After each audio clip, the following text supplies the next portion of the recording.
귀한 찬양 하나님께서 기뻐 받으신 줄 믿습니다. 어떤 아이가 아빠한테 며칠 전에 물어봤다고 하더라고요. 스승의 날 원래 쉬는 날이냐고. 오늘 스승의 날에서 쉬는 게 아니라 다른 날 때문에 쉰 것인데 사실 오늘 스승의 날입니다. 우리 영혼의 스승이신 하나님 앞에 예배하러 온 여러분들 하나님께서 기뻐하시는 줄 믿습니다. 이런 말이 있죠. 인사만 잘해도 인생 성공한다. 이런 말 좀 들어보신 적 있을 것 같습니다. 참 그렇지 않습니까? 식당을 가도 어느 식당을 가면 참 밝게 인사하고 하면 우리 기분도 좋고 또 더 맛도 있고 이런 것 같습니다. 사실 인사를 잘하는 것이 우리의 인생에 있어서 우리를 더 이렇게 좋게 만드는 방법 가운데 하나죠.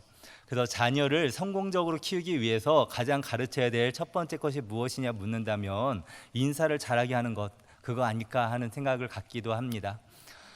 전도법 중에서도 미인 대칭 전도법이라는 것이 있습니다. 혹시 들어보셨는지 모르겠어요. 미인 대칭이란 미소로 인사하고 대화로 칭찬한다 해서 미인 대칭인데, 이렇게 미인 대칭으로 사람들에게 미소로 인사하고 또 대화로 칭찬하면 사람들이 마음을 연다는 것이죠. 엘리베이터에서 만나는 사람이나 길을 갈 때 만나는 사람에게 미소로 인사하면 또 칭찬을 하면 마음이 열리지 않습니까? 그렇게 전도할 때만이 아니라 사실 우리의 가정에서도 또 만나는 사람들에게 우리가 미소로 인사하는 것, 또 대화로 칭찬하는 것은 세상을 밝게 만들어야 될 우리 그리스도인들이 마땅히 해야 될 일인 것 같습니다. 우리 옆에 분께 이렇게 환하게 미소 지으면서 칭찬해 볼까요? 웃는 모습이 너무 아름다우십니다. 웃으면서 인사하셔야겠죠. 네. 그렇습니다. 인사한다는 것은 참 중요한 일입니다.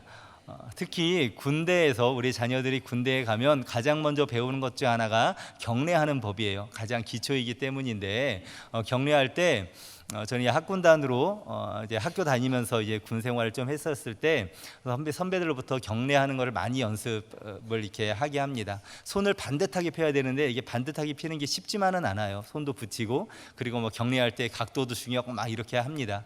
집에서 거울 보고 연습하면서 잘 하려고 이렇게 했던 기억이 납니다. 그런데 제대로 자세를 잡는 것보다 더 중요하게 여기는 것 중에 뭐냐면 크게 외치는 것이죠. 군대에서 주로 뭐라고 외치면서 인사를 하는지 아시나요? 군대도 안 갔다 오셨는데 잘 아시네요. 충성이라고 크게 외치죠. 실제로 예전에는, 지금은 그런지 모르겠지만 예전에는 헬기 타고 가는 사단장한테 보이지도 않는데 충성이라고 크게 인사했다가 포상기가 갔다는 그런 이야기들을 좀 많이 들은 적이 있습니다. 마음을 다해서 크게 외치는 것이죠. 군대에서 왜 그 인사를 중요하게 여기느냐, 충성이라는 구호를 왜 중요하게 여기느냐, 군대에서 중요하게 여기는 가치, 가장 중요하게 여기는 가치가 바로 충성이기 때문입니다. 강한 군대가 되기 위해서 병사들이 가져야 될 어떤 자세는 충성의 자세라는 것이죠. 우리 그리스도의 군대인 우리에게도 가장 중요한 것 중에 하나가 충성인 것 아니겠습니까? 강한 주님의 군사로 살기 위해서 우리에게 있어야 될 것은 충성스러운 자세가 필요하다는 것입니다. 오늘 본문에 이렇게 말씀하시죠. 사람이 마땅히 우리를 그리스도의 일꾼이요 하나님의 비밀을 맡은 자로 여길지어다. 그리고 맡은 자에게 구할 것은 무엇입니까? 충성이라고 이야기합니다. 하나님께서 우리에게 일을 맡기셨는데, 우리 그리스도의 일꾼에게 일을 맡기셨는데 우리에게 구하시는 것이 충성이라고 이야기하는 거예요. 그런데 이 절을 말하기 전에 우리를 무엇이라고 부르느냐, 우리를 그리스도의 일꾼이요 하나님의 비밀을 맡은 자라고 이야기를 해요. 우리에게 하나님의 비밀을 맡겼다라고 이야기하는 것입니다. 여러분, 이 비밀을 혹시 알고 계십니까? 오늘 나온 여러분들에게만 특별히 이 비밀을 알려드리겠습니다. 독특한 것 중에 하나가 비밀을 알고 있다고 하는데, 이 비밀은 우리만 알고 있는 것이 아니에요. 제가 간간히 이야기하는데 이단들이 우리 그리스도인들을 많이 이렇게 유혹하고 현혹하라고 오지 않습니까? 이단을 분별할 수 있는 기준 중에 하나는 이겁니다. 우리만 아는 거야. 저들은 몰라. 우리만 아는 거야 라고 이야기하는 곳들은 이단인 경우들이 많아요. 특별히 영적인 지식 이렇게 얘기하면서 영적으로 푼다고 하면서 이성적인 사고를 마비시키면서 이건 비밀이다라고 이야기한다면 그것은 잘못되는 것이죠. 이 비밀은 무엇이냐면 사실 영어로는 미스테리라고 얘기하면은 뭐 풀리지 않은 숙제를 미스테리라고 얘기하지만 성경에는 미스테리 온이라는 단어입니다. 이것은 신비라는 거예요. 하나님의 신비라는 것이죠. 이 비밀이 무엇이냐? 골로새서 1장 27절에 명확하게 말씀하고 있습니다. 우리 골로새서 1장 27절 우리 같이 읽어볼까요? 시작. 하나님이 그들로 하여금 이 비밀의 영광이 이방인 가운데 얼마나 풍성한지를 알게 하려 하심이라. 이 비밀은 너희 안에 계신 그리스도시니 곧 영광의 소망이니라. 아멘. 비밀이 무엇이라는 겁니까? 우리 안에 계신 그리스도다. 그리스도다. 예수 그리스도가 바로 비밀이라는 것입니다. 무슨 말이냐면 창세로부터 숨겨져 왔던 구원의 비밀이 예수 그리스도로 말미암아 없는 그 구원 사역이 바로 이제 우리에게 드러났다는 것이죠. 이전에 구약 사람들은 그리스도를 몰랐기 때문에 감춰져 있었습니다. 비밀입니다. 지금 이 시대에도 많은 사람들이 그 그리스도로 얻는 구원의 비밀을 모르죠. 하지만 성경을 통해서 예수 그리스도의 그 십자가 사건을 통해서 그 비밀이 어떻게 됐습니까? 우리에게 드러났습니다. 예수 그리스도가 바로 구원이라는 거예요. 이 비밀을 우리는 소유한 자들입니다. 우리 옆에 분께 한 번 더 인사해 볼까요? 놀라운 비밀을 알고 계시는군요. 그렇습니다. 우리는 이 비밀을 소유한 자입니다. 그런데 사실 비밀이라는 건 뭡니까? 비밀은 주변에 막 떠벌리고 다녀야 돼요? 안 돼요? 원래는 안 되죠. 너만 알아 라고 얘기했는데 여기저기 막 확성기 마냥 떠벌리고 다니는 사람에게는 진짜 비밀은 얘기를 안 할 수밖에 없습니다. 원래 비밀이란 그런 것인데, 그런데 오늘 얘기하는 이 비밀은 그렇지 않죠. 이 비밀에게 맡겨진 건 뭐냐면, 비밀을 알게 된 자로서 충성된 것은 뭐냐면 이 구원의 비밀을 어떻게 해야 돼요?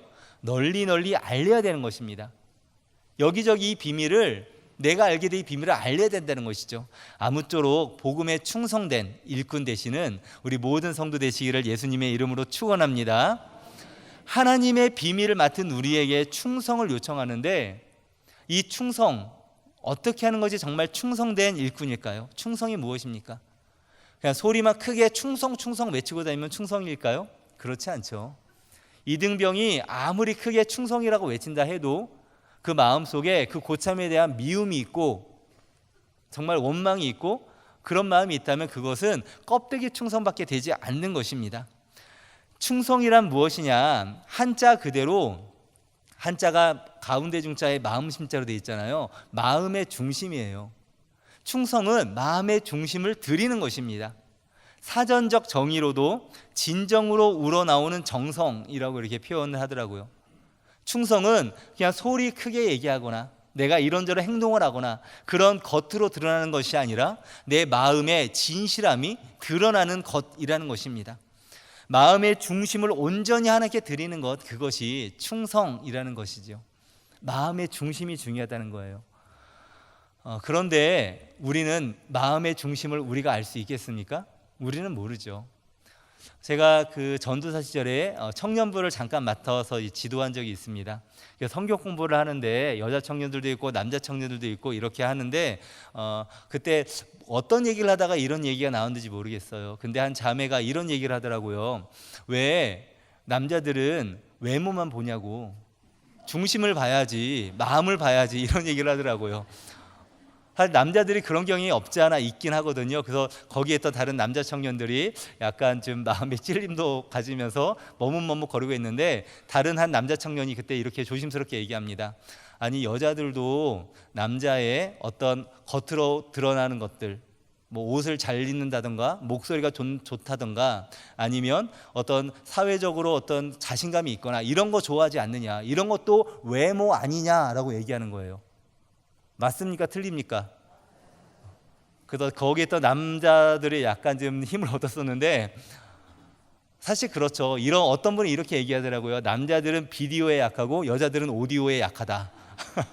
무슨 말이냐면 남자들은 보이는 거에 많이 유혹당하기도 하고 넘어지기도 하고 또 이게 현혹되지만 여자들은 듣는 말들에, 여기에 듣는 말에 많이 넘어간다고 하더라고요. 이렇든 저렇든 겉으로 드러나는 것들은 다 외모이지 않습니까? 그래서 둘이 약간 갑론을박하기에 또 남녀 갈등을 조장하면 안 돼서 제가 이렇게 정리를 해줬습니다. 우리 남자든 여자든 우리 사람들은 외모를 볼 수밖에 없다. 왜 그렇습니까? 사람은 외모를 보거니와 하나님은 중심을 보신다라고 말씀하시잖아요. 사람이 중심을 볼 수 있습니까? 없습니다. 우리는 외모로부터 볼 수밖에 없어요. 그 마음 속을 아는 것은 하나님이지 우리는 하나님이 아니기 때문에 외모를 볼 수밖에 없다. 그러니까 너희들도 뭐 외모 좀 잘 가꾸고 또 어떤 실력도 키우고 이렇게 하는 것도 필요하다라는 말을 이렇게 한 적이 있습니다. 그렇죠. 우리는 사람의 중심을 보지 못합니다. 그것이 때로 우리로 낙심하게 할 때가 꽤 있습니다. 언더우드 선교사 아시잖아요. 우리 복음을 들고 온 그분의 기도 중에 언더우드의 기도 중에 이런 문구가 있어요. 하나님 도무지 조선의 마음이 보이지 않습니다 라는 그런 표현 들어본 적 있을 것입니다. 자신의 젊음과 청춘을 다 바쳐서 생명을 바쳐서 사랑하기 때문에 하나님을 사랑하고 이 조선 땅을 사랑해서 이 땅에 와서 다 바치고 있는데 이 사람들이 도무지 무슨 생각을 하는지 알지 못한다는 거예요. 그리고 때로 속이기도 하고 자신의 유익을 위해서 또 배반하기도 하는 이런 일들이 많다는 것입니다. 저는 2006년에 몽골에 1년 동안 선교를 다녀온 적이 있는데 그때 그 마음을 조금은 알게 됐어요. 제가 갔었을 2006년은 몽골이 개방된 지 15주년 됐을 때입니다. 91년에 이제 러시아가 개방되면서 이제 몽골도 같이 개방이 됐거든요. 그때 이제 선교사들이 처음으로 들어간 것이죠. 15년이 되었을 때 그래서 15주년 선교 컨퍼런스라고 그 몽골에 있는 한인 선교사와 외국 선교사 다 모여서 지나온 15년을 이렇게 회고도 하고 또 사역도 좀 돌아보고 반성도 하고 어떻게 나아가야 될 것인가 이런 심도 깊은 그 큰 행사를 하는 것을 참석할 좀 기회를 얻게 되었습니다. 참 귀한 시간이었는데 그 중에 그 시니어 선교사 그 초창기부터 사역했던 선교사님께서 하신 말씀이 좀 기억이 남더라고요. 그 선교사님의 선교 지론은 이렇습니다. 건물을 세우는 것보다 중요한 것이 사람을 세우는 것이다. 이렇게 보통 우리가 생각을 하잖아요.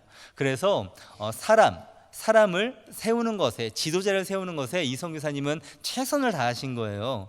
그래서 선교처기에 한 청년이 있었는데 이 청년이 매일 교회에 와서 열심히 놀기도 하고 찬양도 하고 막 성경도 읽고 기도도 하고 기도도 뜨겁게 하고 이러니까 이 청년을 주목해서 제자 훈련을 시킨 겁니다. 기도 훈련도 시키고 그리고 그 청년을 그 교회의 지도자로 또 세워서 가르쳤습니다. 참 보람차죠. 그런데 어느 날 이 청년이 그 선교사님한테 와서 얘기하는 거예요. 자기의 고향이 여기서 한 몇백 킬로 떨어진 곳에 있는데 한 10,000명, 20,000명 사는 동네인데 내가 그곳에 가서 내가 복음을 전하고 싶다. 왜냐하면 그곳에는 선교사들이 안 들어간 동네들이 많거든요. 그래서 선교사님 입장에서는 굉장히 뿌듯하잖아요. 내가 키운 이 현지인이 청년이 선교사가 돼서 그 직접 가서 복음을 전한다. 아주 보람차고 뿌듯하지 않습니까? 이 청년이 그래서 내가 성경을 가지고 수백 권 가지고 가서 복음을 전하겠다라고 얘기하면서 선교사님께 이렇게 좀 성경을 후원해 달라고 한 것이죠. 그 당시에는 이제 몽골이 개방된 지가 한 5년 정도 밖에 되지 않아서 몽골어 성경이 번역된 성경이 없었어요. 중국에 있었는데 중국에는 내몽골이라는 곳이 있거든요. 거기에 대한 몽골 성경이 있었습니다. 그래서 내가 중국에 그 내몽골에 가서 성경을 사 와서 내가 가겠다라고 이야기를 했습니다. 이 선교사님이 뿌듯해서 그 당시에 뭐 예산도 좀 하고 후원도 받고 해서 수백만 원을 비행기 싹과 또 성경책을 살 돈을 줘서 이렇게 그 청년을 보냈어요. 어떻게 된지 아십니까? 그 청년이 아직까지 돌아오지 않고 있답니다. 초창기에 이 청년에게 마음을 다 쏟았는데 배반을 당한 거예요. 마음이 너무 아프죠. 그 당시에 그 대학을 나온 청년들의 월급이 한 10만 원 좀 안 될 때였거든요. 그러니까 수백만 원을 가지고 갔다가 거기서 어떻게 됐는지 소식이 그냥 끊어져 버린 것입니다. 얼마나 마음이 아프고 낙심되고 좌절되겠습니까? 겉으로 보기에는 충성된 것 같았는데 찬양하는 모습, 기도하는 모습, 헌신하는 모습 보면서 믿음직하다 싶었는데 그런데 그 속에는 몰랐다는 것이죠. 그 속을 알지 못한다는 거예요. 이렇게 믿는 사람에게 뒤통수를 맞는다는 표현처럼 그런 일들이 비일비재합니다. 이렇게 당하고 나면 사람을 믿을 수도 없게 되는 것이죠. 그 청년이 열심히 기도를 하고 눈물 흘려 기도하고 봉사했던 것이 정말 참된 믿음이었나, 충성된 일꾼이었나? 그렇지 않다는 것이죠. 충성이라는 것은 단순히 열심히 섬기는 것만이 아니라는 것입니다. 열심히 섬기는 거나 이런 것들은 마음의 표현이, 마음적인 것이 겉으로 드러나는 것이지, 그냥 교회에서 활동하는 것이 재밌기 때문에 혹은 사람에게 인정받는 것이 좋아서 그렇게 한다면 그것은 하나님을 향한 진정한 충성이 아니라는 것이죠. 충성이라는 것은 다름 아닌 마음의 중심을 하나님께 드린다는 것입니다. 아무쪼록 우리의 마음, 진실한 마음을 주님께 드리는 참된 충성된 일꾼 되는 우리 모두 되시기를 예수님의 이름으로 축원합니다. 충성이 마음의 중심, 마음의 진실됨이라는 것을 더 정확하게 알 수 있는 것은 이 헬라어 원어를 보면 더 정확히 알아요. 헬라어 원어로 충성이라는 말은 피스토스라는 말입니다. 혹시 들어보셨는지 모르겠어요. 피스토스, 한번 따라해 볼까요? 피스토스. 헬라어도 하나 좀 알아가시고 피스토스인데, 이 피스토스의 말이 어떻게 번역되냐면 보통 믿음으로 번역이 됩니다. 오직 의인은 믿음으로 말미암아 살리라 할 때 그 믿음, 히브리어는 아멘이라는 말처럼 이렇게 믿음으로 번역되는 말이 이 피스토스인데, 이 피스토스를 충성으로도 번역한다는 거예요. 갈라디아서 5장 22절에 성령의 9가지 열매가 나옵니다. 그 중에 7번째 열매가 혹시 뭔지 아십니까? 그렇지, 몇 분 눈치 빠르신 분인데요. 충성입니다. 충성.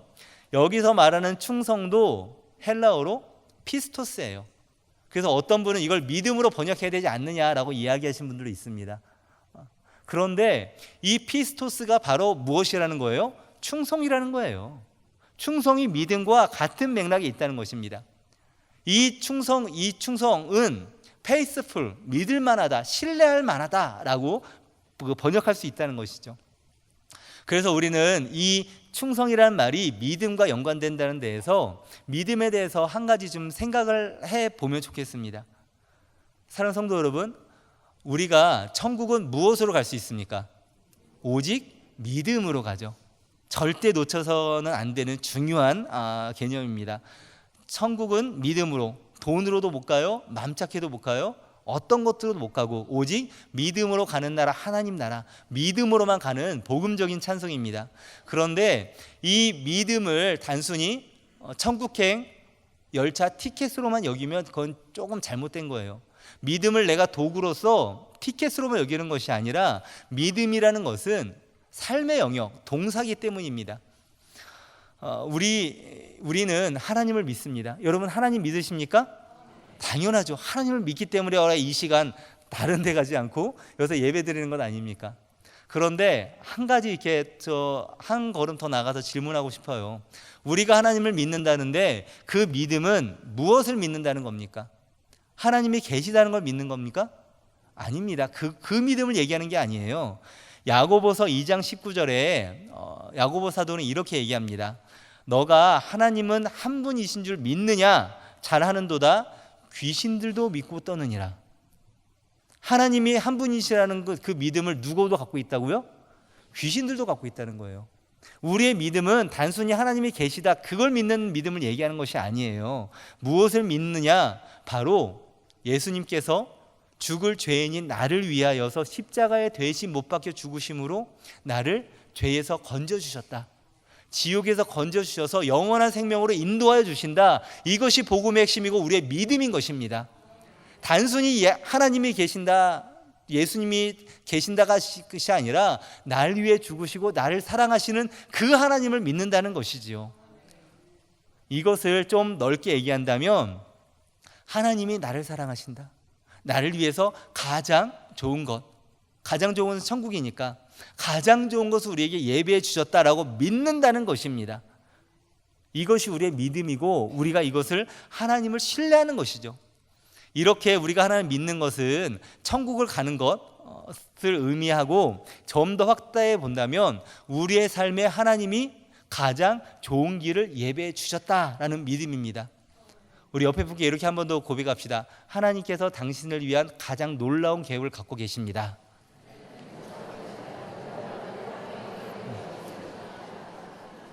그것이 우리의 믿음인 거예요. 지금 긴데도 우리가 잘 따라하는 건 이 믿음이 우리에게 있기 때문 아닙니까? 우리를 향한 가장 선한 길을 하나님이 베풀어 주신다는 겁니다. 그 아들을 독생자를 십자가에 내어주시기까지 사랑하신 그 하나님이 우리를 가장 좋은 길로 인도하시지 않겠습니까? 때로는 돌아간다 할지라도, 때로는 또 혼나긴 한다 할지라도 하나님의 사랑을 붙잡는 믿음, 그 어떤 것도 끊을 수 없는 그 사랑을 붙잡는 믿음으로 능력 있는 참된 구원의 삶을 살아가는 우리 모두 되시기를 예수님의 이름으로 축원합니다. 이것이 믿음이에요. 이것이 하나님을 향한 우리의 믿음, 하나님이 우리를 선한 길로 인도하신다라는 그 확신, 주님을 신뢰하는 것, 그것이 믿음이죠. 이걸 방향성으로 얘기한다면 우리가 하나님을 믿는 위로의 방향입니다. 그런데 여기서 한 가지 좀 다른 측면을, 어쩌면 좀 낯설 수도 있는 한 가지 말씀을 하고 싶습니다. 뭐냐면 우리가 하나님을 믿는 믿음도 있는데 하나님이 우리를 믿는 믿음도 있다는 거예요. 방향으로 따지면 위에서 아래인 것이죠. 하나님은 우리를 믿어주신다는 겁니다. 무엇이냐면 이 믿음이 바로 충성인 것이죠. 충성. 하나님이 우리를 믿어주신다는 거예요. 마태복음 25장 달란트 비유에 2달란트, 5달란트 남긴 종에게 뭐라고 얘기하느냐, 잘하였도다 착하고 충성된 종아라고 이렇게 칭찬을 합니다. 그런 칭찬 참 받고 싶죠. 이때 이 충성된 종할 때도 이 충성의 헬라어가 뭐라고요? 피스토스. 외우셨네요. 피스토스입니다. 그러니까 잘하였도다 착하고 이 믿음직한 종아라고 얘기하는 거예요. faithful, 믿음직한 종아라고 얘기하는 겁니다. 하나님께서 믿고 맡길 만하다라는 것이죠. 우리가 먼 길을 떠날 때에 우리의 집을 맡길 사람이 필요하다면 누구에게 맡기겠습니까? 절도 전과자가 있는 사람에게 집을 맡기겠습니까? 아니면은 나하고 원수된 사람에게 맡기겠습니까? 그렇지 않죠. 믿을 만한 사람한테 맡기는 거예요. 믿을 만한 사람한테. 이 5달란트 남긴 사람이 하나님에게, 야, 내가 너를 믿을 만하다, 이제 더 많은 것으로 너에게 맡기겠다라고 하나님이 믿음직스럽다라고 이야기한다는 것이죠. 디모데전서 1장 12절에도 그렇습니다. 디모데전서 1장 12절에도 나를 능하게 하신 그리스도 예수 우리 주께 내가 감사함은 나를 충성되이 여겨 내게 직분을 맡기심이니. 제가 참 좋아하는 말씀인데, 하나님이 나를 어떻게 여기신다고요? 충성되이 여기신다는 거예요. 사실 부족하지만, 항상 우리는 주님을 늘 배반하지만 그럼에도 불구하고 우리를 어떻게 하시냐? 충성되이 여기시는데, 이 충성되이 여긴다는 말은 우리가 막연히 어떤 그런 충성하는 그런 충성이 아니라 어떻다고요?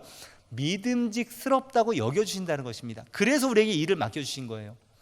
누구에게 일을 맡기겠습니까? 믿음직스러운 사람에게 맡기는 것이죠. 아무쪼록 우리 모두 하나님께 이렇게 믿음직한 사람이 되어서 주님께 귀한 일을 맡는 사명자의 삶을 사는 우리 모두 되시기를 예수님의 이름으로 축원합니다. 하나님은 모세에게도 얘기하죠. 그는 내 온 집에 충성함이라. 내 온 집에 충성한다. 내 온 집을 맡길 만큼 그런 충성된 일꾼이다. 요셉도 그런 인물이었잖아요. 오늘 본문에서 하나님이 우리에게 요구하는 충성이란 바로 이런 신뢰라는 것입니다. 신뢰고 믿음이라는 것이죠. 우리가 믿음의 대표 주자라고 얘기하면 누구를 얘기합니까? 믿음의 조상 아브라함이라고 얘기하지 않습니까? 아브라함이 언제 그 의로 여겨졌느냐 얘기하면 이렇게 얘기하잖아요. 그 아들을 모리아산에서 제단에 바쳤을 때 하나님은 그것을 의로 여기십니다. 그 믿음으로 의를 여기시는데, 그런데 아브라함이 정말 그 아들 이삭을 바쳤습니까? 아니죠. 드리려고 마음을 다 드렸죠. 그런데 직접 진짜 드리진 않았죠. 그런데 하나님은 그 아브라함의 무엇을 받았느냐? 창세기 22장 12절 우리 같이 한번 읽어볼까요? 시작. 사자가 이르시되 그 아이에게 내 손을 대지 말라. 그에게 아무 일도 하지 말라. 내가 내 아들 내 독자까지도 내게 아끼지 아니하였으니 이제야 내가 하나님을 경외하는 줄 아노라. 아멘. 하나님께서 그 사건을 통해서 알고 싶은 게 뭐예요? 아, 너가 정말 나를 경외하는구나. 너가 정말 나를 신뢰하는구나. 나를 믿는구나. 이 그 마음의 중심을 알았다는 것입니다. 믿음직스럽구나. 그 마음을 받으신 것이죠. 그러니 다 받았다는 것입니다. 하나님께서 우리에게 원하시는 건 정말 이삭을 바치거나 다른 것을 드리는 건 그 표현 형식이 아니라 그 마음을 원하시는 것이죠. 중심의 상한 심령이나 우리의 진심을 원하시는 하나님이시라는 것입니다. 아우구스티누스 어거스틴이 한 요한일서 강의에서 이런 말을 한 적이 있어요.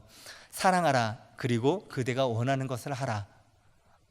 사랑하라, 그리고 그대가 원하는 대로 하라 라는 말인데 참 아름다운 말이죠. 그것이 무슨 말입니까? 마음대로 하라, 우리 마음대로 하면 돼요, 안 돼요? 안 될 것 같잖아요. 그런데 어거스틴 그 교부는 이렇게 얘기하는 거예요. 사랑을 하라, 먼저 사랑하라. 누구를? 하나님을 사랑하고 이웃을 사랑하고, 그리고 그 사랑 가운데서 아무거나 하라는 거예요.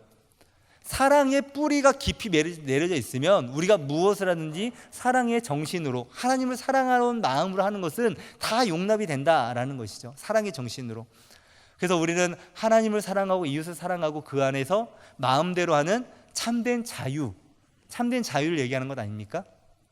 근데 이 유명한 구절을 제가 지금 약간 패러디를 해서 그 전도사 교육을 할 때가 있습니다. 제가 목양부를 담당하기 때문에 우리 전도사님들 이렇게 데리고 연초에 이렇게 교육을 하고 이런 일들이 있거든요. 그럴 때 여러 가지를 이렇게 해야 될 것들을 가르치는데 그 중에 하나를 이런 얘기를 좀 합니다. 신뢰를 얻으라, 그리고 너 마음대로 해라 라고 이렇게 얘기해요. 무슨 말이냐면 신뢰가 있는 상황이라면 그 다음에는 무엇을 해도, 그러니까 그 교구 목사랑 전도사의 관계를 보통 얘기를 하는 것이죠. 부목사로 갔을 때는 담임 목사의 관계를 얘기하는 것이죠. 확실한 신뢰를 얻는다면, 그렇다면 그 다음에는 내가 무엇을 해도 이해를 받을 수 있고 신뢰를 받을 수 있다는 거예요. 제가 전도사를 막 시작했을 때, 전임 전도사를 시작했을 때에 주일날, 수요일날 예배 때만 교회를 가다가 평일날도 교회에 이제 출근하는 것 아닙니까? 처음 갔는데 교회 부목사님 중에 굉장히 좋으신 분이 있었어요. 말씀도 굉장히 좋으시고 헌신적이시고 정말 목회 열심히 하시는 분이 계셨습니다. 본받을 만한 분이 계셨었는데 그런데 그분이 낮 시간에 책상에 앉아서 자주 자시는 거예요. 주무시는 거예요. 이렇게 누워서 주무시는 거예요.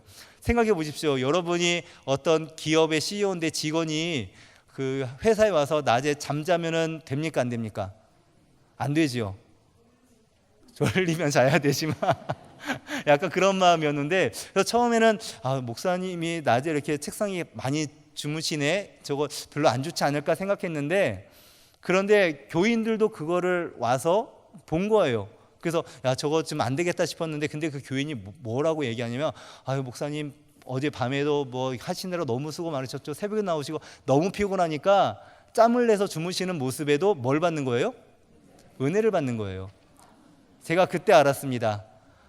신뢰의 관계가 있어야 모든 것을 해도 참 자유 가운데 참 행복한 목회를 할 수 있구나 라는 생각을 하게 되는 거예요.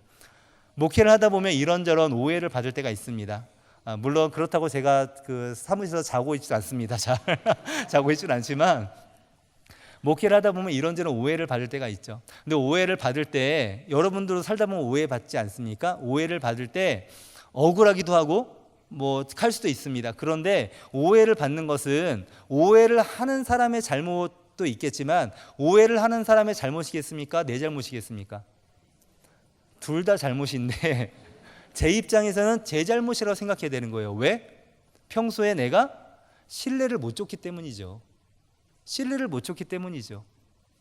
그 목사님처럼 평소에 정말 말씀 열심히 읽고 정말 새벽에도 저녁에도 열심히 하신 분이라면, 그렇다면 목사님 참 피곤하신데 정말 주무실 시간도 없구나 이렇게 생각을 할 텐데, 매번 그 열심히 하지도 않고 다른 짓 하고 이런 목사님이라면 주무시고 계시면 저분 또 주무시고 계시구나 이렇게 생각하지 않겠어요?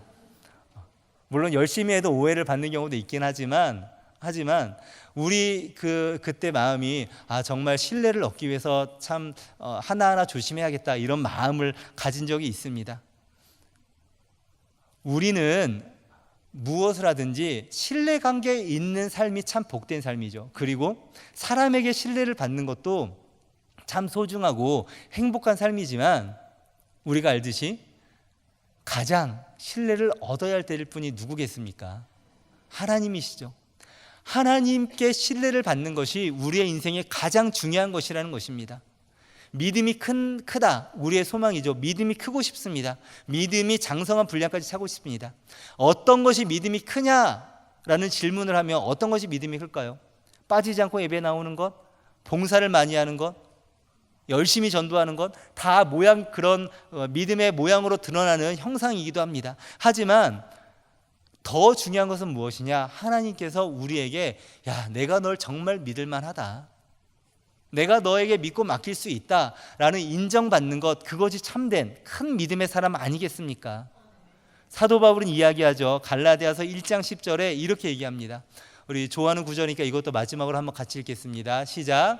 이제 내가 사람들에게 좋게 하랴, 하나님께 좋게 하랴, 사람들에게 기쁨을 구하랴. 내가 지금까지 사람들의 기쁨을 구하였다면 그리스도의 종이 아니니라. 아멘. 사람에게 오해받을 수 있습니다. 하지만 하나님께 인정받으면 된다라는 것이죠. 사랑하는 성도 여러분, 우리는 이제 한쪽 눈은 세상, 한쪽 눈은 주님을 바라보는 영적인 사시가 되지 말고 오직 주님만 바라보며 하나님께 인정받는 진실한, 충성된, 하나님의 마음을 시원케 하는 참된 믿음의 사람 되는 우리 모두 되시기를 예수 그리스도의 이름으로 축원합니다. 함께 기도하겠습니다. 사랑의 하나님 아버지, 연약한 우리를, 부족한 우리를 하나님의 자녀 삼아 주시고 또 우리를 예배의 자리로 불러주시어서 주님을 예배하고 찬양하며 말씀 속에 은혜 받는 자리로까지 인도하여 주시니 감사합니다. 하나님께서 우리에게 베푸신 그 은혜를 따라 이제 우리도 주님께 충성으로서 우리의 믿음을 보여드리기 원하오니 하나님, 우리로 말미암아 주의 귀한 자녀 삼아주시고 주의 귀한 일꾼 삼아주시어서 복음의 비밀을 맡은 자로 세상 속에 복음 전하는 귀한 우리 모두 될 수 있도록 인도하여 주시옵소서. 다른 이들이 아니라 오직 하나님께 인정받는 주의 귀한 일꾼 되는 우리 모두 되게 하여 주시옵소서. 감사하며 예수 그리스도의 이름으로 기도하옵나이다. 아멘.